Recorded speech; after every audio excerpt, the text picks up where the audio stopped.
add, though, if you guys don't mind, just for the public, so that, Good idea. there were some council members at the last meeting that thought that maybe we didn't have any qualified people here. So I'd like to make sure that Let's clear if, that. for any council members that are listening, that they can know who their admin committee is. And so I'd like to add introductions. I'd like to add at the end of our meeting, at the very end, a discussion item to discuss what our next agenda will be. In agreement with that? I don't have it in writing, but we make a motion to approve the agenda. If anybody can, go ahead. I have, I'm taking notes. Mhm. Can I repeat what I have for Yes, the agenda for today and then make sure we're all on the same page? Essentially, our whole agenda is unfinished business. First and foremost, reintroductions, because the recording support functioned last meeting. Have brought up any questions that we see in council, plus anything else that has come up in the meantime. Discuss council's direction and discuss the timeline for delivery of documents. And discuss the agenda for next week. Yeah. Any discussion? Anyone want to make a motion to approve the agenda? So moved. Second. Voting to approve the agenda. You want to do that, Joyce? Yes. Don't have the list of all the names here.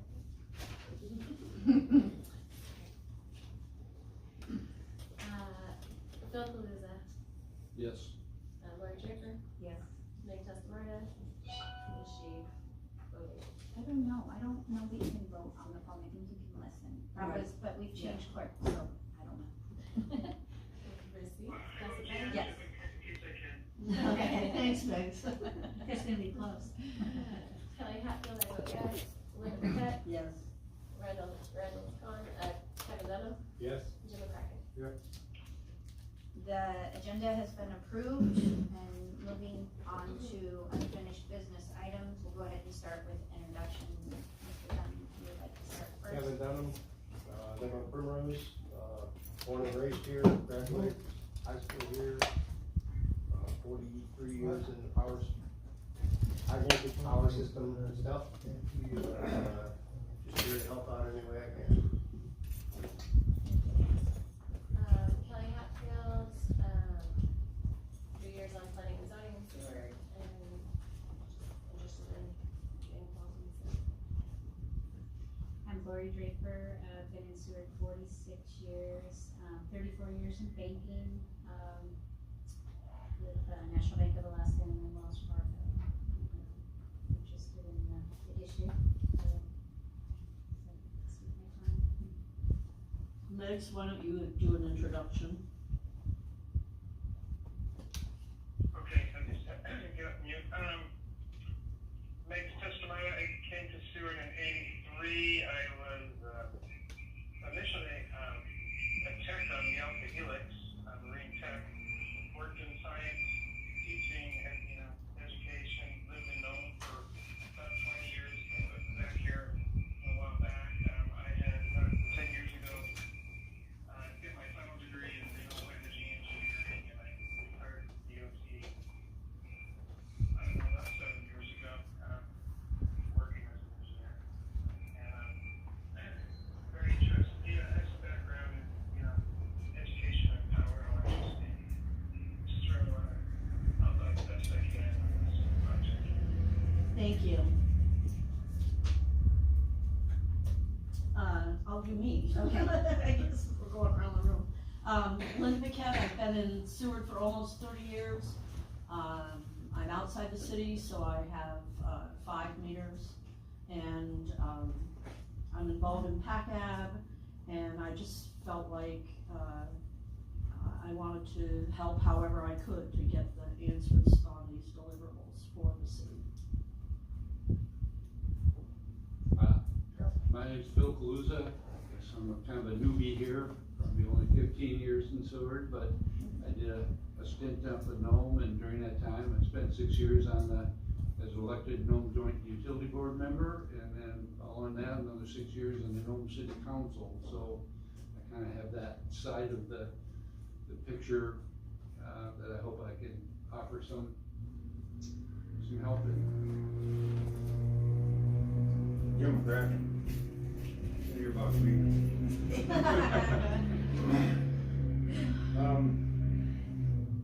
I'm here for the ratepayers. I've been on numerous, service area, community councils, fishing game committees, et cetera, over the last year. We did survive our 50th high school reunion a few years back here, so you can do the math on how many weeks that was. We're here to, this is it. The electrical affects the entire community, each and every one of us. And it's a common denominator that cannot be overlooked.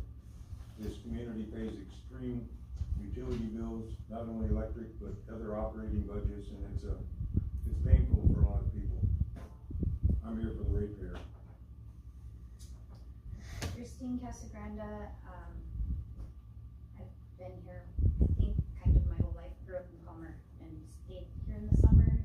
I served for some years on city council, and I have a great interest in how electricity works. I grew up as the daughter of, my dad ran the Fort Richardson power plant, so as a little girl I would always go to work with him and watch the turbines and learn about electricity. I've always been very passionate about electricity, and I felt like this was another really great opportunity to learn more and have a lot of pride in the fact that we own our own electricity, much like Dad had pride in the fact that Fort Richardson had their own utility.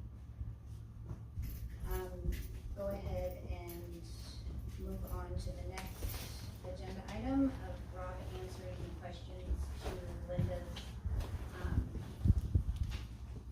write-up that she sent to council, and I was wondering, I cannot seem to find that. I am sorry, I filed it away electronically into the abyss. Can you forward that to me? Yeah. Is that the one right there? Sweet. Can I use this? Where'd Can I you share get it it with from? you? You can share. Okay, sweet, okay. Written answers to all the questions. Where? In this It's package? in the, all the documents that you, Yeah. I don't think, oh, it is. I don't know Yeah, I if Chris did. I got it did. into the, This one or not, but it was, so Rob, you just wanna answer them for the public? Yeah, I mean, and- if you guys wanna have discussion, that's fine. Okay. You know, do you wanna ask for the question? There's packets right here for the public, if you guys wanna grab one on this desk right here.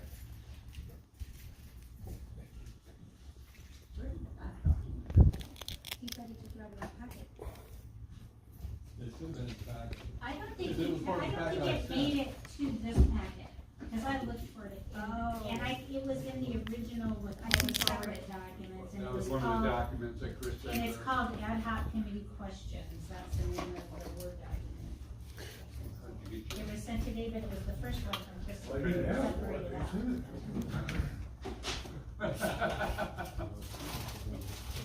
I have an It electronic. came in a Christmas.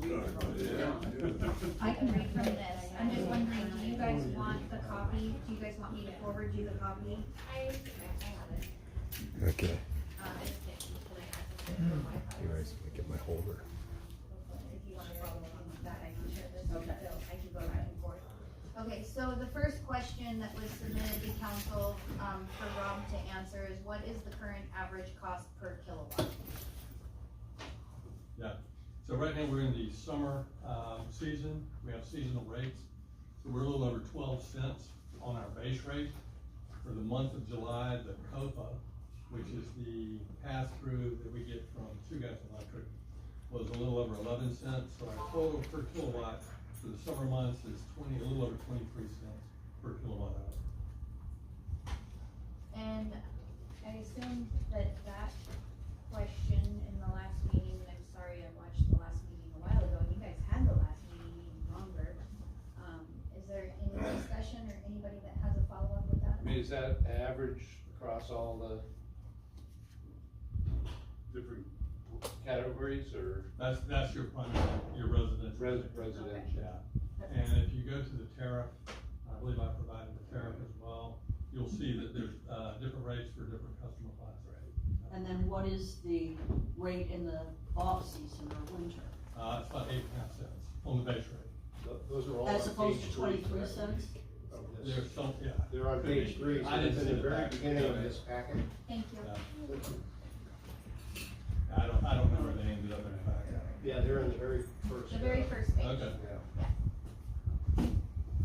Madam Chair, I guess, Rob, I would love to see what the overall cost is. You know, if we took total sales divided by, you know, total revenues or something amongst all our classes.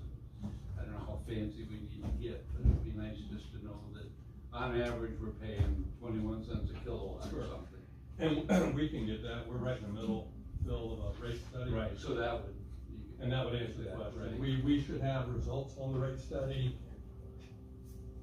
preliminary in about, say, within 2 weeks.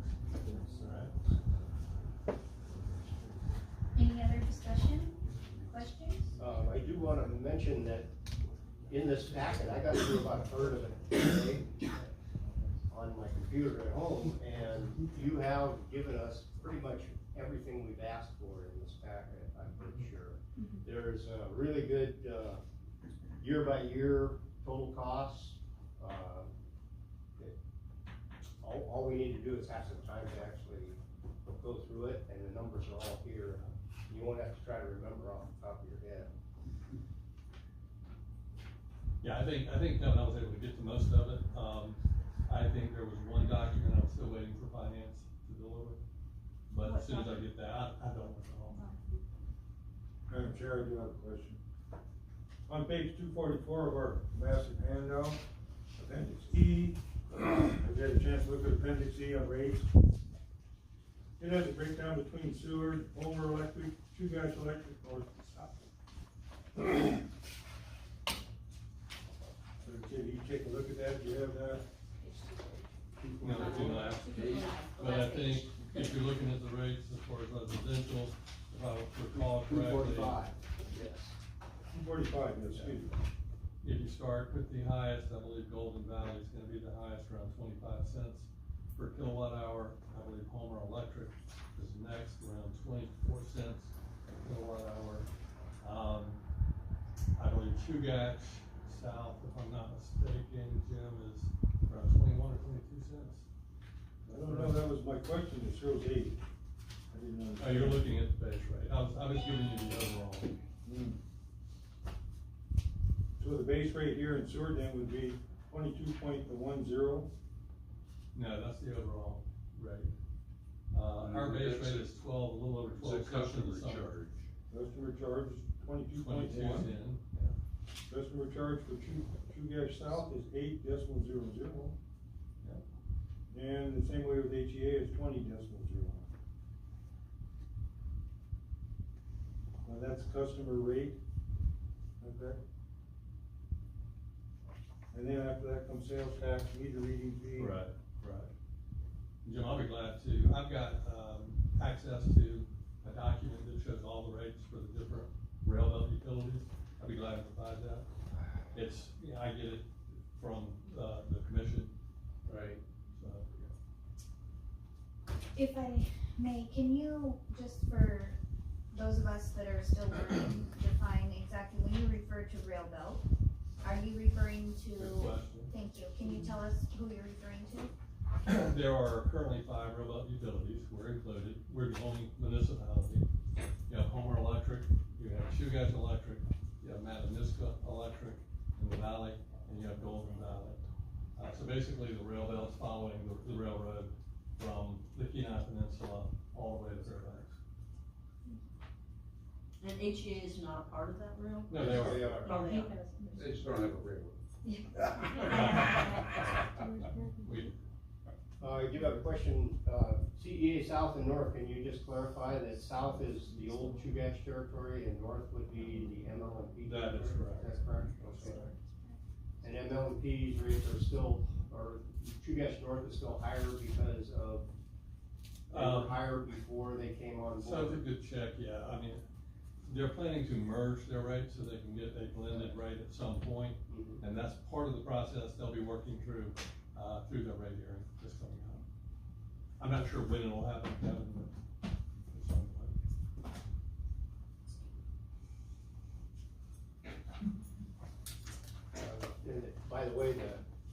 CEA South includes the people in Moose Pass and Cooper Landing and Correct. Hope.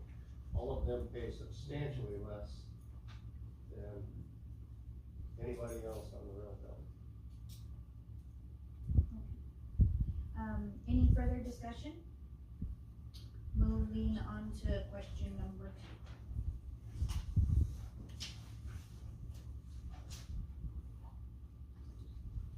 You want me to read it? Sure. Okay. Is the power factor measured? If so, are we billing for it? If not, why not? We do measure the power factor as part of our meter reading.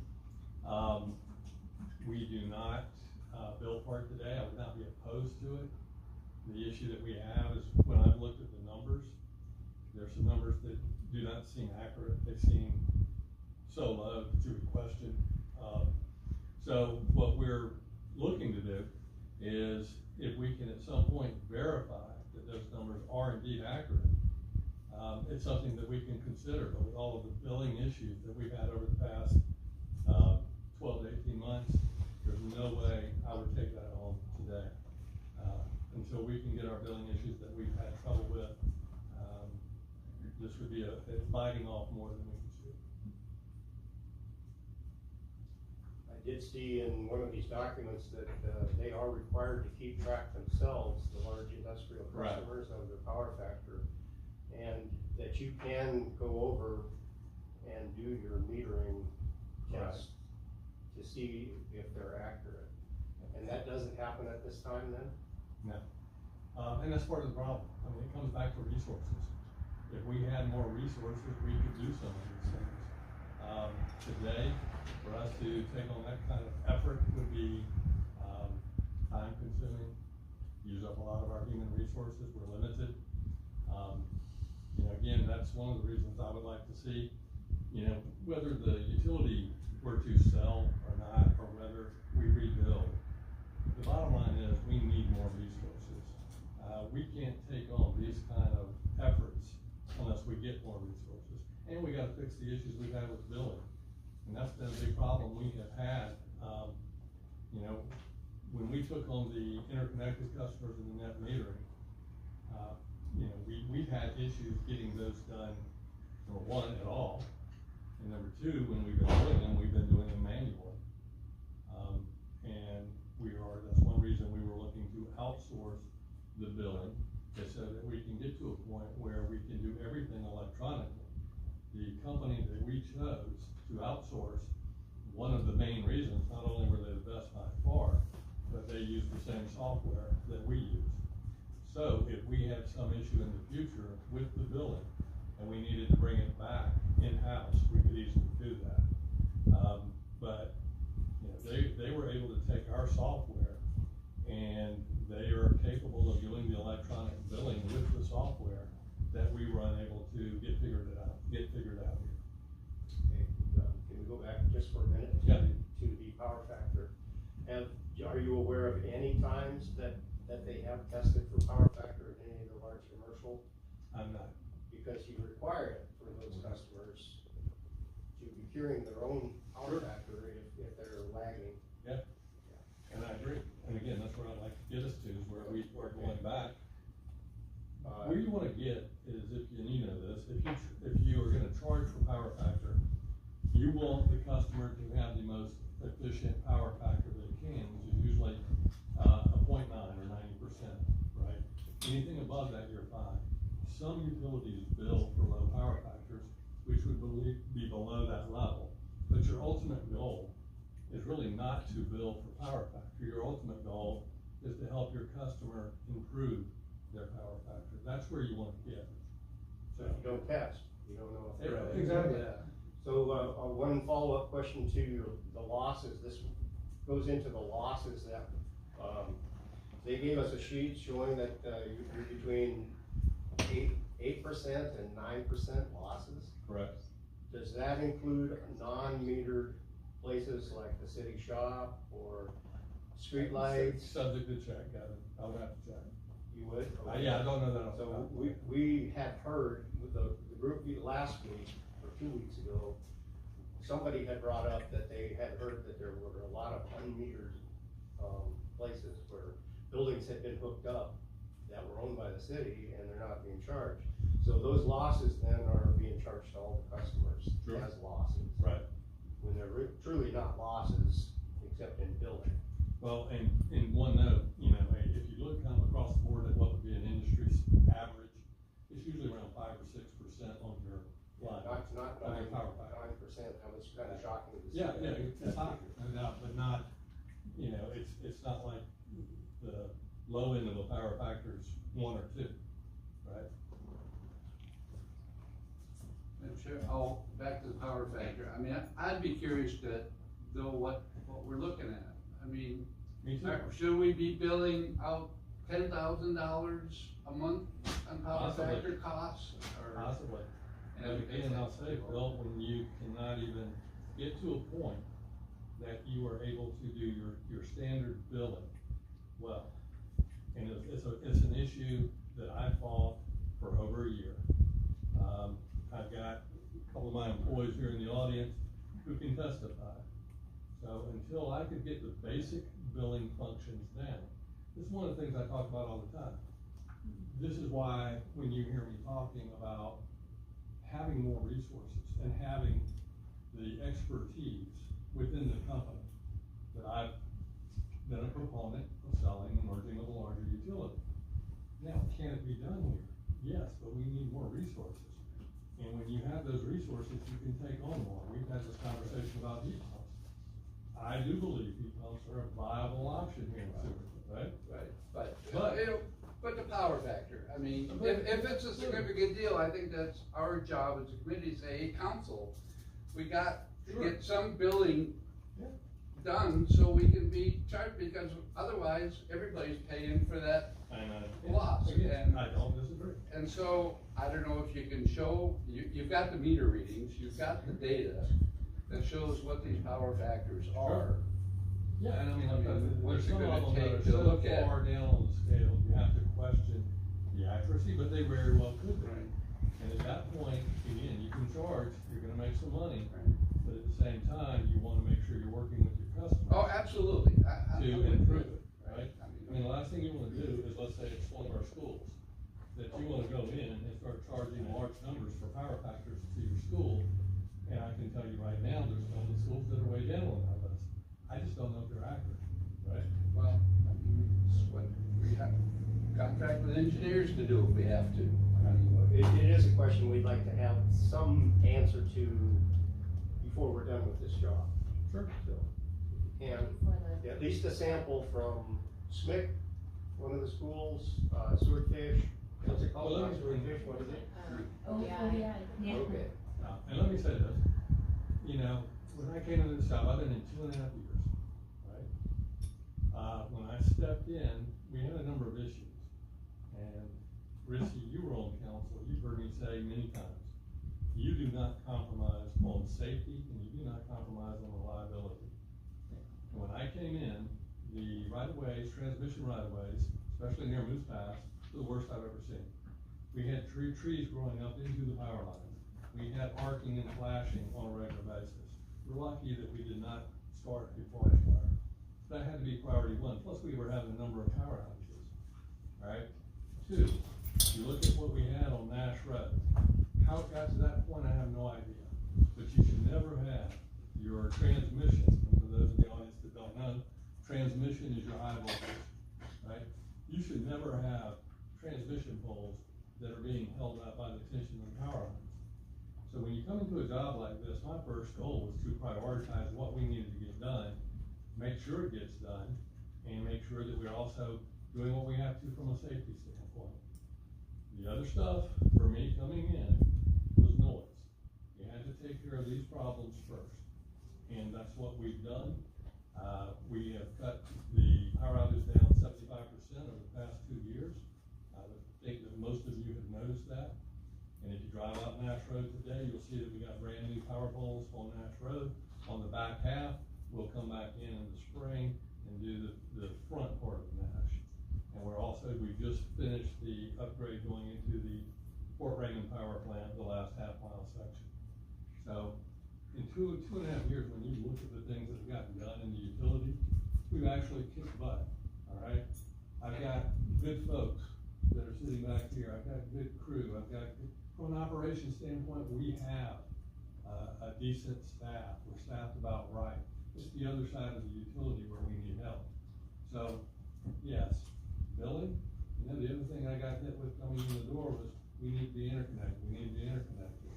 So we worked hard to try to get an interconnected program up and running. What we didn't do well is the billing part of that. And that billing part has been a huge issue, for me and for the billing department in the city. And it's something that I've been fighting hard for the past year to get straightened out.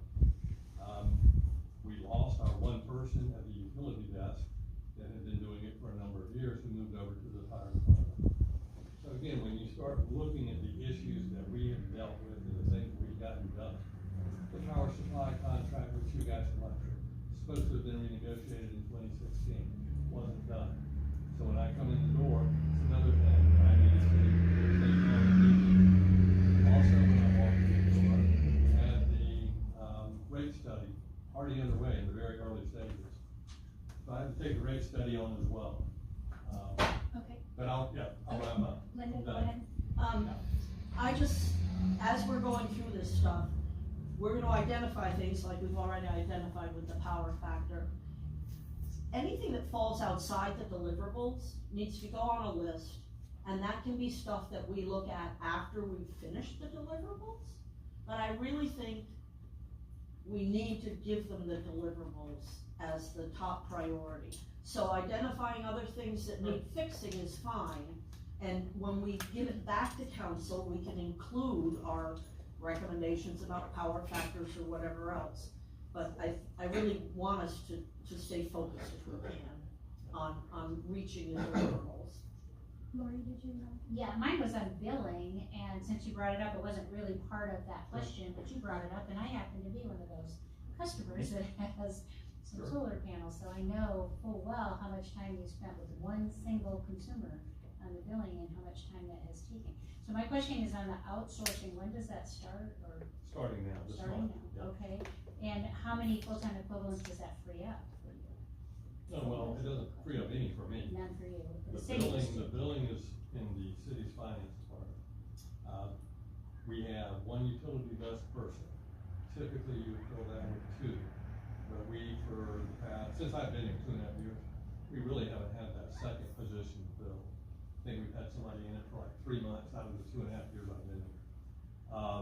If I may, I'm pretty sure there's 2 utility managers and then 1 utility billing, so there's 3 positions to answer that question. My question was, how many did it free up, and the answer is 0. No, because they're gone now, right? There's We eliminated the one position that was never filled. Okay. We still have a utility desk person, so we still have that one, and the manager, the manager's not really just over billing. That person does a number of things. And just to clarify, since you have a billing question, go ahead. So the outsourcing people are going to be able to build the solar panels? Correct. Oh, well, that's nice, cause I'm in the same boat. Well, yeah, absolutely, that was one of the things that when I was looking to outsource, that was one of my goals. Right, very So nice. Good. Are Madam Chair, yes, sir, can we get back on, ask question on the questions? yeah. You wanna stay on the questions? Yes, I have a follow-up question on the questions. Go for it. On item 2, on power factor, how many customers do we have a power factor question about? And How many if I recall, it's in the neighborhood of 30 or 40. 30 or 40. Okay, thank you. Do each of them already have the metering that's capable of giving you the power factor? Our meters read power factor. We're not sure if they're reading them out. Okay, and if your meters do it, does the new company actually are they going to record that, the billing company? Good That's question, not- Kevin. Don't know. Or are they only looking at kilowatts? I think they're only looking at kilowatts. If it's something we ask for, I'm sure they could do it. Okay, but do you have computer reading of those meters? No. No remote? I thought that Seward was going to remote. We have a remote, so that's your question. Yes. Yes, all of those meters that we're using today are remote. including the power factor meters. Correct. Okay, so you should be able to read them from your office? No. Who- No, who we have a does get to we read have a them? handheld, we have to have a meter reader that goes out, Oh, yes, and he has to be close to it. have to get into Okay, close they don't proximity. report back, all And right. we have a handful of meters that do not read each month because of interference around them. And we're in the process, I just found out that our handhelds really haven't been, serviced or updated in about 2 years, so we're working to get those back. Okay. But that information's going somewhere. Right. That data's getting dumped into, We have it on our building information, and I assume, we haven't asked them to keep track of the power factor, but we read it every month. Okay? So it's part of what we're registering. But when it's we in get the an tariff, income. so they should know that they're supposed to keep track of it. Right. Yeah. Okay. Any further discussion on the Please. power factor? Yes, sir. How long does it take to read 30 meters? Can we do that in one day? Sure. Thank you. I have a follow-up question. Does Chugach Electric charge us for power factor? No.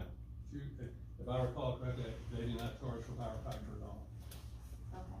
And so if they don't charge for power factor, why would we? we don't exceed that 90% or something. Even so, I don't think they charge for power factor. If I recall correctly, Phil, I asked Arthur, remember the It comes CDS. down to the losses. They deliver a certain megawatt amount Right. at, Some Dave's Creek utilities- substation. Yeah, some That's where we utilities get do. our- Right, I think Yeah. HEA, I thought I saw So there. it's already factored Yeah, in. some utilities do, some don't, right? Yeah. So I would like just clarification on that. If it's already factored in, it's not a separate line item, right? No, Kind of like, we're paying them for any losses we have, because we're paying them the full amount of the power. Any losses that incur on the Seward system, we're eating those losses. But we're paying them because of our own Right. issues, But those, right? the full amount of power we buy from them includes all of our losses.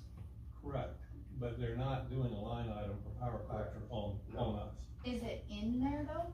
No. They don't need to, They don't need to. not on What a Kevin wholesale said. power contract. Right. But each of these customers then can degrade the Seward electrical, the voltage wave, and cause losses.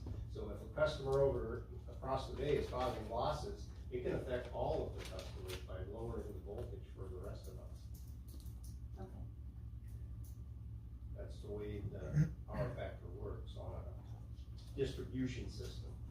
And I venture to say, I don't know about the rest of the people in the audience. I'm not even sure most people would know what a power factor is. So we're having a conversation over something that most people would not know the definition of. Right. But it is a loss to the system, and Because of any, it does have a cost. typically because it's, large commercial customers or industrial with big equipment, and their equipment is not operating, either efficiently, it's old and dated, or they're not running at a full capacity on a regular basis. And according to Phil at our last meeting, our line losses are about double the national average. Mhm. Yeah, Kevin brought that up. Yeah. So And- that could be a component of So it. it's, Go ahead, Lynn. Okay, so quick question about power factor and something you said about Chugach. Are you saying that Chugach doesn't charge any of their customers Oh, power factor? absolutely, but not the They don't commercial, charge. not Seward is a Not wholesale Seward, right, customer. but But I'm any thinking about from customers, the. I can tell you an example is there's a big wood shop, Mm, and they have lathes and routers and all kinds of big motors that they run. And when they turn those on, their power factor goes down until the motors speed up and stuff. They get hit with a power factor charge, and they make them put in capacitors for when they start the equipment. Another one is Air Liquide, the one that produces the gases to be used for welding and all that stuff. They also have had power factor problems where they had to put equipment in to boost the power factor. So does Homer charge power factors? Subject to check, Linda. Okay. I spoke to one, and one of them said they do not charge. I thought it was Chugach. Okay, it may have been on. Okay, I'm asking asking simply for the whole Right. sale discussion, when you're comparing Sure. apples and oranges, and we're talking power factors for us. If we were to give it to Chugach, we wouldn't have them. If we give it to HEA, we are gonna have it. I think all of that needs to be That has known. nothing to do with anything. The power factor is a local issue. You know, they're not gonna charge anybody, but they'll make them fix it. Yeah, it's a customer issue, it's Right. an individual customer Right. issue. So, Sewer corporations are basically, like you may be possibly being inefficient with their electrical machinery and stuff, and that is causing those losses perhaps, which are then being covered by everyone in sewer. And essentially what's going on with Kevin's point, is we're buying electricity from Chugach Electric, and we're delivering 100% of that power to that business. So when it goes in, it's at 100%. But because of inefficiency on their side, they're not using all of that electricity that's going in. And so what's being read on the meter is less than that. And so that's where your power factor comes in, and that's where you're trying to, recover those lost, revenues. I mean, it's a little bit complicated, but really simple. There's two waves that you're talking about. There's a voltage wave and a current wave.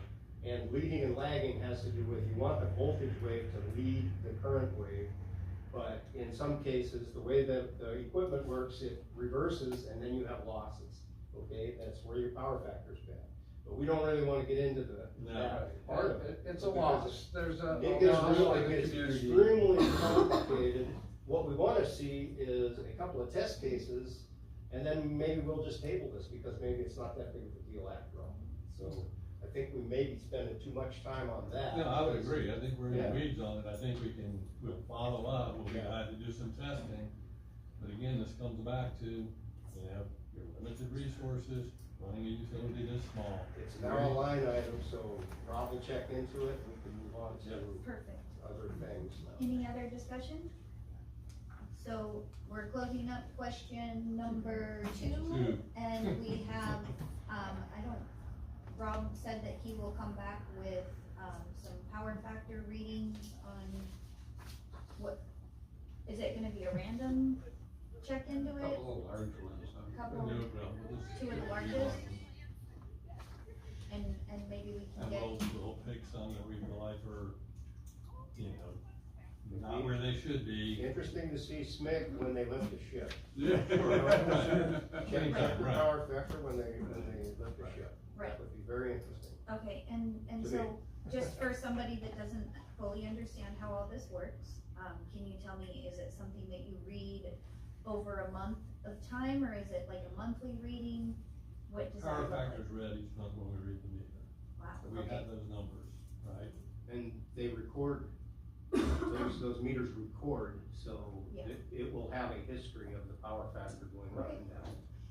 perfect. And it's an average or something over that month then, that, I don't know how that works. I'm not an expert in that part for sure. It's, Neither am I. We'll go ahead and move on, just so that we can make sure we get through all 7 questions, because we have limited time. Go back to what I said. Can I make a comment about Yeah. the where the loss is? It might be important to figure that out, because if it is with the non-metered buildings of the city of Seward, if we sell the utility, those will be metered, and cost us money. yeah, if there's unmetered things, what she's saying, if there's unmetered buildings now, if somebody buys us, they're gonna wanna meter those buildings. And charge the Right. city of Seward. Yeah. And so, too, Kevin, that's one of the things we're trying to clean up. I mean, I've been in meeting with these guys back here, we're trying to get this all figured out, right? We're trying to clean up several years of not great record keeping and not necessarily doing things the right way. Okay, so we're gonna go ahead and move on. The one thing that I did wanna add, I was gonna wait till the end, but I will just say really quick, when I was watching the meeting, somebody said, yes, the streetlights are metered. From my experience of being the meter reader, I did find a couple city buildings, city shop one that has a meter, but it just wasn't in my meter. It wasn't something that was read. I don't know if that was one of the ones that was fixed. And And then, as I was driving up Fourth Avenue, there are lights, I know Third Avenue is metered. There's meter boxes all along Third Avenue, and I think that's the state. But I do not recall any meters for the lights, although I have seen people's bills where they have a street light on their bill. So